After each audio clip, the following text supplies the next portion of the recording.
Assalamualaikum warahmatullahi wabarakatuh. Alhamdulillah, puji syukur kehadirat Allah Subhanahu wa taala karena kita masih diberikan kesehatan oleh Allah Subhanahu wa taala dalam pandemi COVID-19 yang sedang mewabah ya sekarang ini. Apa kabar anak-anakku semuanya? Semoga kita dapat menjalankan ya kegiatan belajar mengajar kita sesuai dengan instruksi Dinas Pendidikan bahwa kita belajar melalui daring ya, yaitu dalam jaringan online. Karena kita menghindari kontak langsung, karena itu kita sebagai insan pendidikan juga harus berpartisipasi dalam kegiatan protokol kesehatan tersebut. Nah, di era sekarang ini yang sedang terjadi wabah ya, mudah-mudahan anak didik semuanya dapat termotivasi untuk belajar ya, untuk belajar di rumah. Jadi dimanfaatkan waktunya sebaik mungkin.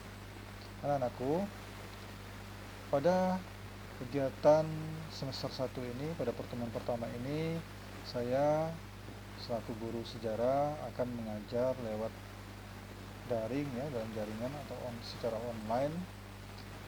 Nanti kita gunakan bervariasi saja, bisa Google Classroom, bisa video, bisa Zoom, bisa YouTube nanti, untuk ya agar supaya kalian tidak bosan untuk melihat materi-materi atau saya dalam menyampaikan materi kepada kalian ya, siswa kelas 12 IPS 1 dan 12 IPS 2 dan 12 IPS 3. Anak-anakku serta didik, adapun dalam kesempatan semester ini, pada semester 1, semester ganjil, pada tahun pelajaran 2020-2021, saya menggunakan buku ini ya, Sejarah Peminatan. Nah, ini dibantu oleh sekolah bukunya. Semoga kalian menerima semuanya bukunya dari perpustakaan. Kalau belum menerima, silakan diambil di perpustakaan. Dan kalau di rumah punya penerbit lain, silakan digunakan karena itu menambah insan pengetahuan kita ya, untuk menambah pengetahuan kita. Nah, silakan digunakan. Nah, adapun materi kita pada pertemuan pertama ini adalah konflik Indonesia dan Belanda, yaitu tahun 1945 tahun 1950. Anak-anakku semuanya, ternyata Belanda tidak begitu saja melepas Indonesia.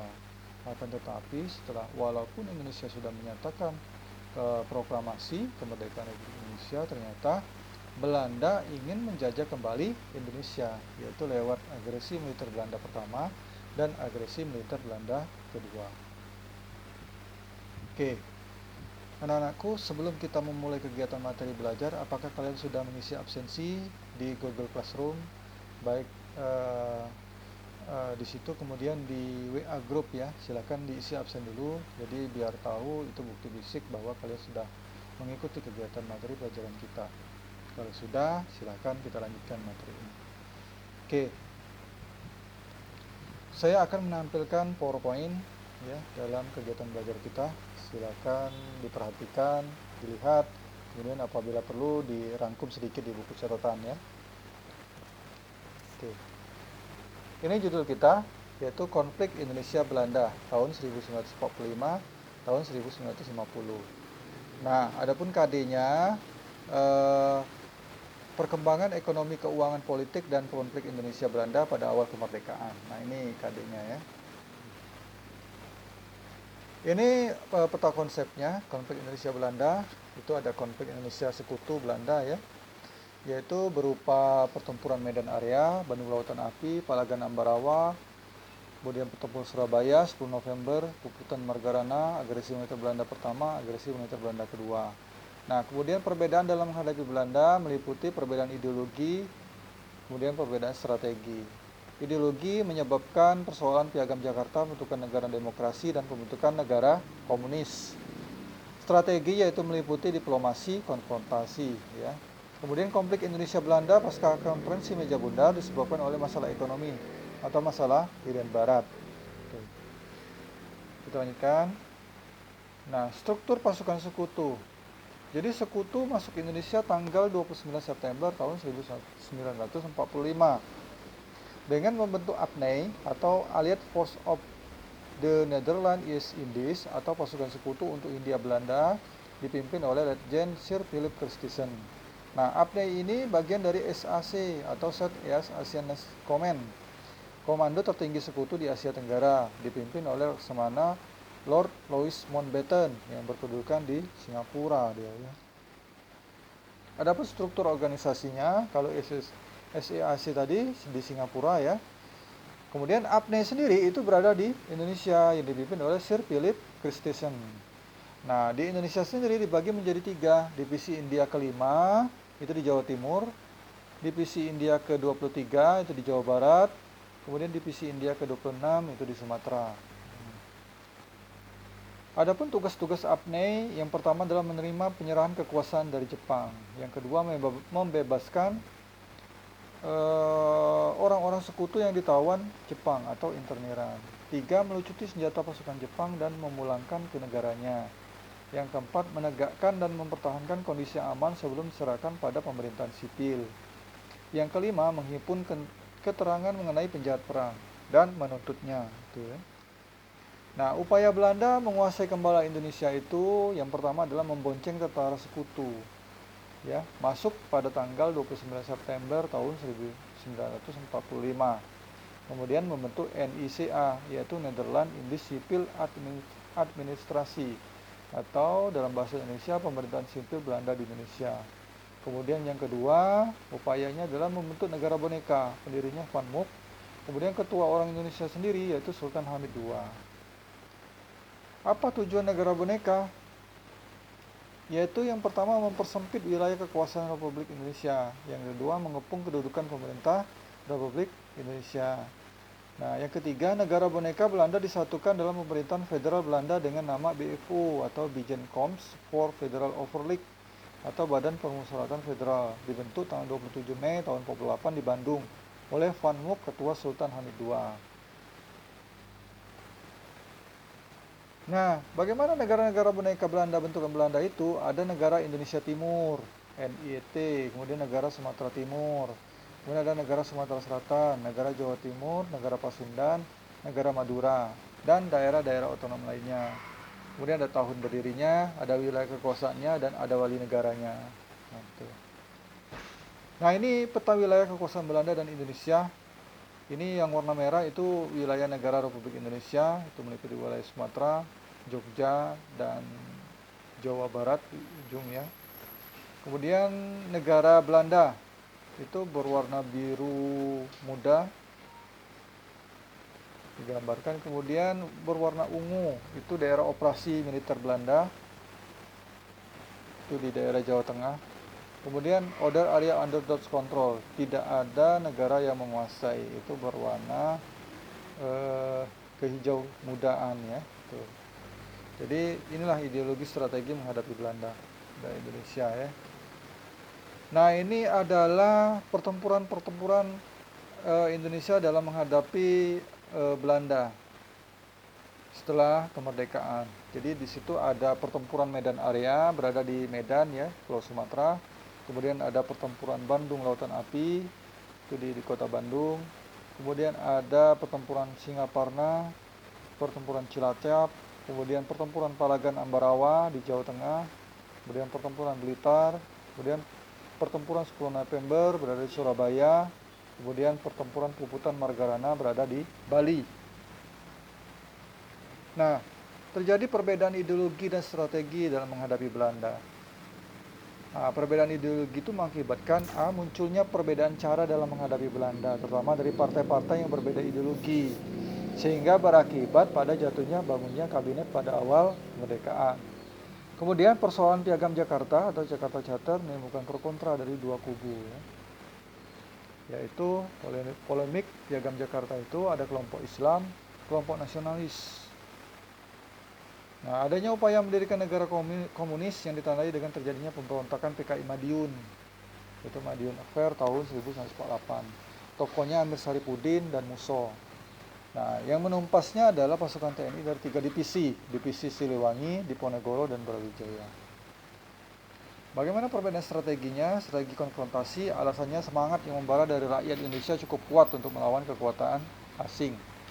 Tokoh-tokohnya Tan Malaka, M. Yamin, Iwa Kusuma Sumantri, para perwira militer ya. Nah, akibat perbedaan strategi menghadapi Belanda ini terjadi dua peristiwa, yaitu peristiwa 27 Juni tahun 46, yaitu peristiwa penculikan Sultan Syahrir oleh orang-orang yang tidak senang dengan strategi diplomasi yang dijalankan, kemudian membawa Sultan Syahrir dari Solo ke Paras, Boyolali yang dipimpin oleh Mayor Akal Yusuf. Nah, akibat lainnya itu terjadi peristiwa 3 Juli, yaitu upaya kaum oposisi, Heru Saleh, Ahmad Subarjo, Iwaka, Maijen Sudarso, ya, untuk memaksa presiden menandatangani konsep pemerintahan yang berisi dua hal. Pertama, pembubaran kabinet Syahrir, kedua, kekuasaan di bidang Hankam diserahkan pada Jenderal Sudirman. Ya. Kemudian ya selanjutnya terjadilah perjuangan diplomasi. Ya.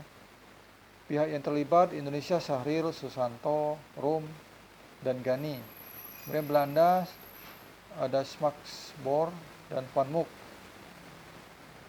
Kemudian perundingan Linggarjati itu terjadi tanggal 25 Maret tahun 1947 dalam menghadapi Belanda di Indonesia. Apa isi perundingan Linggarjati? Yaitu perebutan wilayah Indonesia menguasai wilayah de facto meliputi Sumatera, Jawa, dan Madura. Kemudian Republik Indonesia Belanda membentuk negara Indonesia Serikat. Kemudian Republik Indonesia Belanda membentuk Uni Indonesia Belanda. Nah, itu isi dari perundingan Linggarjati. Nah, ini suasana perundingan Linggarjati. Ini wilayah Republik Indonesia menurut Linggarjati. Wilayah Indonesia itu berasir hitam bergaris-garis ya. Pihak yang terlibat Indonesia Perdana Menteri Amir Saripudin, kalau Belanda Abdul Qadir Wijoyo Atmojo atau BFU. Nah, kemudian ini terjadi perundingan di kapal USS Renville milik Amerika Serikat. Apa isi perjanjian Renville? Yang pertama, wilayah de facto Republik Indonesia, ya. Kemudian yang kedua, pasukan TNI harus keluar dari daerah kantong-kantong milik kekuasaan Belanda. Yang ketiga, diadakan pemungutan suara di daerah kantong-kantong tersebut. Ini wilayah Republik Indonesia menurut Renville. Itu wilayah Sumatera, Jawa Barat, kemudian Jawa Tengah, yaitu meliputi Jogja dan Semarang. Pihak yang terlibat Indonesia itu Rom, Belanda, perwakilan Belanda itu Mr. Van Rooyen. Jadi ini dinamakan perundingan Rom-Rooyen. Tuh ya. Apa isinya? Pertama, itu penghentian tembak-menembak antara Indonesia dan Belanda. Dua, pengembalian pemerintah Republik Indonesia. Ketiga, pembebasan para pemimpin RI. Yang keempat, segera diadakan konferensi meja bundar. Pihak yang terlibat Indonesia Muhammad Hatta, BFO Sultan Hamid II. Hasilnya apa? BFO dukung kedaulatan Republik Indonesia. Yang kedua, RI, BFO membentuk Komite Nasional. Tiga, negara Indonesia Serikat diganti Republik Indonesia Serikat. Empat, APRIS adalah intinya TNI, yaitu Angkatan Persenjataan Republik Indonesia, diganti intinya Tentara Nasional Indonesia. Pihak-pihak yang berunding Indonesia ini ya, kemudian BFO Sultan Hamid, Belanda Van Marseven. Nah, isi KMB-nya apa? Pada tanggal 20 November dilaksanakan. Yang pertama adalah Belanda mengakui Republik Indonesia Serikat. Dua, soal Irian Barat akan dibahas 1 tahun setelah KMB. Tiga, membentuk Indonesia Belanda. 4, RIS mengembalikan semua hak milik Belanda. 5, semua utang bekas Hindia Belanda harus dibayar oleh Republik Indonesia Serikat. 6, dalam bidang militer akan dibentuk Angkatan Perang Republik Indonesia atau APRIS dengan TNI sebagai intinya. Nah, agresi militer Belanda pertama 21 Juli tahun 47 itu dengan dalih digunakan Belanda guna menyerang Republik Indonesia, antara lain membentuk pemerintahan federal sementara yang akan berkuasa di seluruh Indonesia ya, sampai Republik Indonesia terbentuk. Kemudian membentuk gendarmeri, pasukan keamanan bersama yang juga akan masuk ke daerah Republik Indonesia. Nah, selanjutnya muncul reaksi PBB ya. Nah, Belanda mulai menyerang RI tanggal 21 Juli tahun 1947 dengan menyerang beberapa kota besar, Jakarta, Surabaya, Medan, Padang, Palembang, dan lain-lain.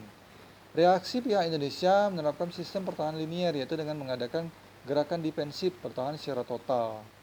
Apa reaksi PBB di mana ada angkatan militer, satu pasti ada konferensi tiga negara, ya.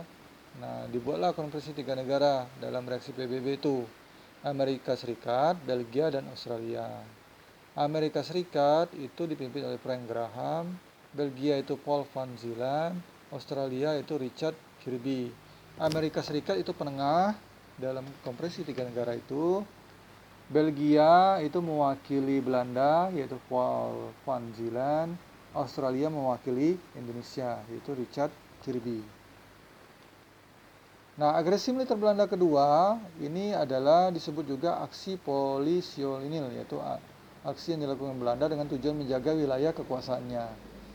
Yaitu aksi dimulai dengan menyerang lapangan udara Maguwo, Jogja. Taktik yang digunakan Belanda dengan mengadakan serangan kilat atau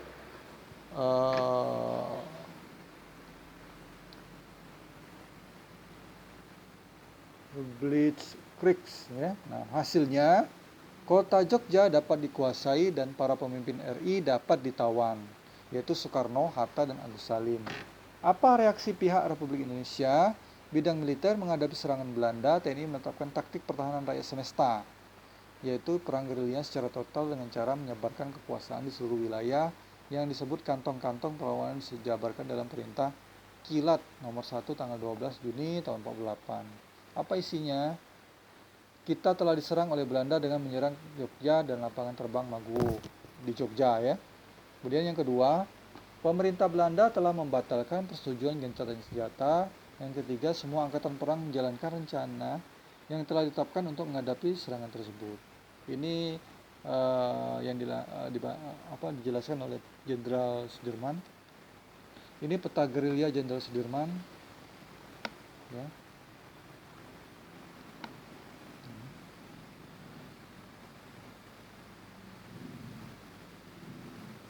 Kita lanjutkan. Kemudian Belanda masuk ke Jogja tanggal 19 Desember tahun 1948. Nah, agresi militer Belanda kedua, Belanda melancarkan agresi militernya yang kedua dengan menyerahkan tentara-tentaranya menduduki wilayah Republik Indonesia. Ya.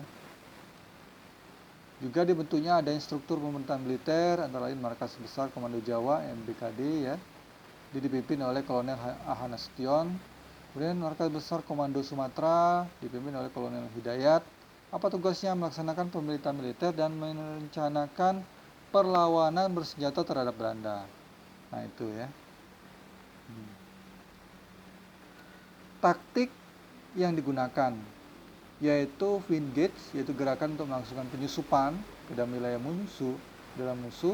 Kemudian yang kedua Wenkreis, dari kata Wens perlawanan, Kreis lingkaran, yaitu membentuk daerah perlawanan tersebar banyak didapatkan sehingga keluarga terpecah dalam daerah perlawanan yang luas.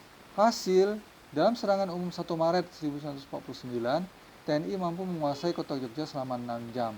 Walaupun hanya 6 jam, ternyata taktik ini dapat mengalahkan Belanda dengan menguasai Jogja selama 6 jam di bawah pimpinan Letkol Soeharto. Ini tokoh serangan umum 1 Maret. Ya, Sri Sultan Hamengkubuwono ke-9, penggagas serangan. Letkol Soeharto, pelaksana serangan umum. Letkol Soeharto di medan gerilya saat serangan umum 1 Maret 1949. Nah, ini meja kursi tempat perencanaan serangan umum 1 Maret 1949. Skema taktik Wenkreis. Nah, ini markas Belanda. Kemudian kekuatan Belanda terpecah-pecah dalam daerah perlawanan yang luas, sehingga markas Belanda itu kosong, sehingga Indonesia bisa masuk dalam kekuasaan Belanda di Jogja. Bidang politik. Nah, membentuk pemerintah darurat Republik Indonesia dibentuk 19 Desember yang berpusat di Bukit Tinggi ya. Siapa pemimpinnya? Mr. Sapruddin Prawira Negara. Nah, ini tokohnya ya. Nah, jika gagal maka membentuk pemerintah Republik Indonesia di India di bawah pimpinan Mr. A.A. Maramis, Menteri Keuangan, L.L. Palar dan Dr. Sudarso. Di Indonesia menyiapkan segala bentuk pemerintahan darurat sementara apabila pemerintah kita sudah dikuasai oleh Belanda sepenuhnya di wilayah kekuasaan Indonesia. Kemudian apa reaksi PBB? Di mana ada angkatan militer kedua pasti ada UNCI ya. Nah, apa itu? Nah, ini yang situasi pada bulan Desember tanggal 1 tahun 1948. Republik Indonesia itu berwarna merah, wilayah kekuasaan boneka negara Belanda itu warna biru muda, kemudian warna ungu itu daerah operasi militer, yang berwarna hijau itu area under Dutch control atau di luar wilayah kekuasaan Belanda dan Indonesia. Nah, upaya merebut Irian Barat, selanjutnya bidang politik, konfrontasi ekonomi, dan upaya militer. Usaha yang ditempuh antara lain Kabinet Ali Sastroamidjojo I membawa masalah Irian Barat ke PBB. Kemudian Kabinet Burhanuddin Harahap membawa masalah Irian Barat dalam sidang Majelis Umum PBB. Kemudian masih juga gagal. Kabinet Ali Sastroamidjojo II membatalkan seluruh isi persetujuan dalam KEB yang diikuti dengan membentuk Provinsi Irian Barat. Kemudian pihak Indonesia memutuskan segala aktivitas hubungan perekonomian berkaitan dengan Belanda dengan cara mengadakan rapat umum di Jakarta, yaitu aksi mogok pada buruh dan bekerja di perusahaan-perusahaan Belanda tanggal 2 Desember tahun 1957. Melarang aktivitas maskapai penerbangan Belanda di wilayah Indonesia. 3. Pengambil alihan aset-aset milik Belanda ya. Ini mulai dari tanggal 9 Desember, Bank Eskomto diambil alih oleh pemerintah Republik Indonesia. Kemudian perkebunan Belanda diambil alih oleh Bank Dagang Negara ya. Kemudian yang ketiga, percetakan The Uni diganti menjadi percetakan negara.